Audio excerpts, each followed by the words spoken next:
যখনই পাতা চিত্র হয়ে গেছে, এইবার বর্বরিক বলছেন, এই যে গোবিন্দ, তাহলে আমি আসি। দাঁড়াও দাঁড়াও দাঁড়াও, এত অস্থির কেন বাবা?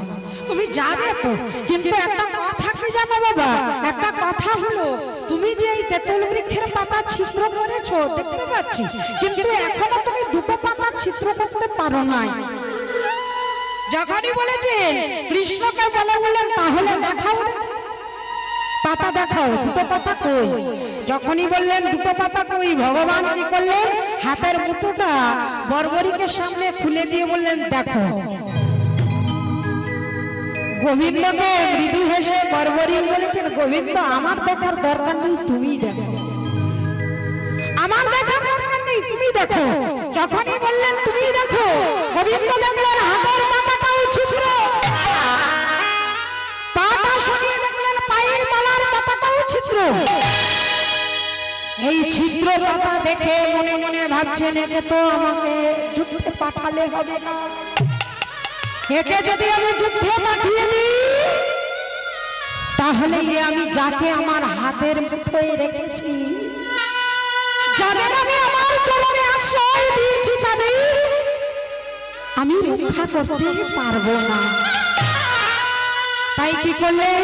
একে আমি যুদ্ধে পাঠাবো না। তাই বললেন, বর্বরিক, তোমাকে যেতে গেলে তুমি আমার সঙ্গে যুদ্ধ করো। যখনই বললেন আমার সঙ্গে যুদ্ধ করো, বর্বরিকের সঙ্গে ভগবান যুদ্ধ শুরু করে দিলেন। কিন্তু কথাটা কি জানে? কথাটা হলো, ভগবান তো চাইছে না যুদ্ধে যা, ভগবান তো চাইছে না বর্বরিক যুদ্ধে যা। ছলে বলে ওকে মারতেই হবে, ওকে পাঠাবো না।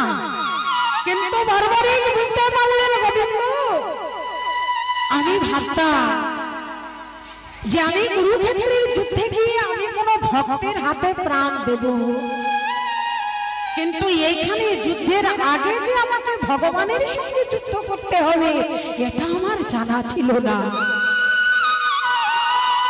কিন্তু ভক্তমণ্ডলী, মায়েরা, বাবারা, সবাই কি ভগবানের হাতে মরতে পারে নাকি? কি বাবা, ভগবানের হাতে আমরা মরব? ভগবান এসে আমাদের মারবে? মারবে না। কেন না? আমাদের মতো পাপী তাপী আর কেউ নেই। ভগবান কংসকে বধ করেছে, ভগবান রাবণকে বধ করেছে, ভগবান শিশুপালকে বধ করেছে, ভগবান জগাই মাধাইকে উদ্ধার করেছে। তাহলে উদ্ধার করেছেন ভগবান নিজেই, বধ করে ভক্তদের। কিন্তু ভগবানের হাতে সবাই যে মরবে, এ আশাটা আমরা করতে পারি না। তাই কি করলেন? ভগবানের হাতে মরবে এটা না বুঝেই যুদ্ধ শুরু করে দিলেন। যুদ্ধ করতে করতে বর্বরিক, ভগবান শ্রী গোবিন্দ বর্বরিককে সুদর্শন চক্রের দ্বারা বর্বরিকের মাথাটা দেহ থেকে আলাদা করে দিল।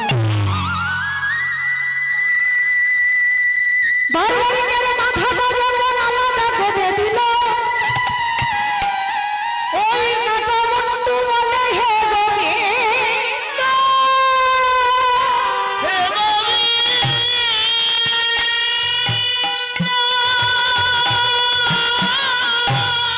ও দয়া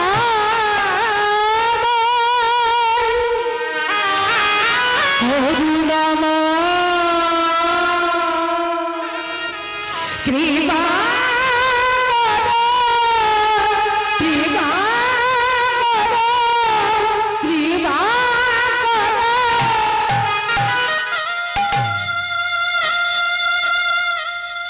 তুমি আমাকে বধ করলে, আমি তোমার কাছে আর কিছুই চাই না, শুধু একটা জিনিস চাই, একটা জিনিস চাই। সেই জিনিস হলো, একটা কথা তোমাকে দিতে হবে।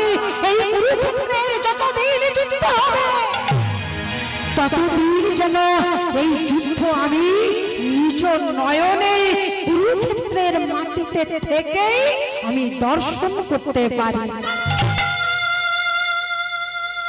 যখনই বললেন তথাস্তু, পারবে। তাই সেই কাটা মুন্ডুটা ঝুলছে, আর যুধিষ্ঠির, ভীম, অর্জুন, নকুল, সহদেব আসছে। ঠিক এমন সময় যখন এরা বলা বলি করছে আমি না থাকলে হতো না, তখন কাটা মুন্ডু হাসছে, আর হাসির সঙ্গে সঙ্গে ভীম বলে উঠলেন, কে এমন করে হাসে? এই কে তুই আমার সামনে আয়, এই গদা ঘাটে আমি তোকে প্রাণ নাশ করবো। যখনই বলে আমি তোমার নাতি, নাম হলো দর্বরী। ভীমের ছেলে কে? ভীমের ছেলে কে? ঘটোৎকচ। ভীমের ছেলে ঘটোৎকচ। আর ঘটোৎকচের ছেলেকে দর্বরী। ভীমের ছেলে ঘটোৎকচ হিড়িম্বাকে বিয়ে করেছিল। এখন ওই রাক্ষস কুলেই ওই ভীমের ছেলে হলো ঘটোৎকচ, আর ঘটোৎকচের ছেলে হলো ওই বর্বরী। বলেছে তোমরা কিছু করোনি দাদু, তোমরা যে বলেছো আমি করেছি, ভগবান মেরে রেখেছে, তোমরা উপলক্ষ মাত্র। ভগবান চেয়েছে তোমরা বাঁচো, তাই তুমি বেঁচেছো, তাই তোমরা বেঁচেছো। ভগবান যদি না চাইতো তোমরা বাঁচতে না। আর আমরা যা কিছু করি আমরা কি বলি? আমি করেছি, এটা আমার, ওটা আমার, সেটা আমার। এই চিরদিন কাহার সমান নাই যায়, কারোর সমান যাবে চিরদিন। আজকে রাজা, কালকে ভিখারি। আজকের যে পথের ভিখারি সে হলো রাজা, আর আজকের যে রাজা সে হবে পথের ভিখারি। এটাই হলো এই দুনিয়ার নিয়ম।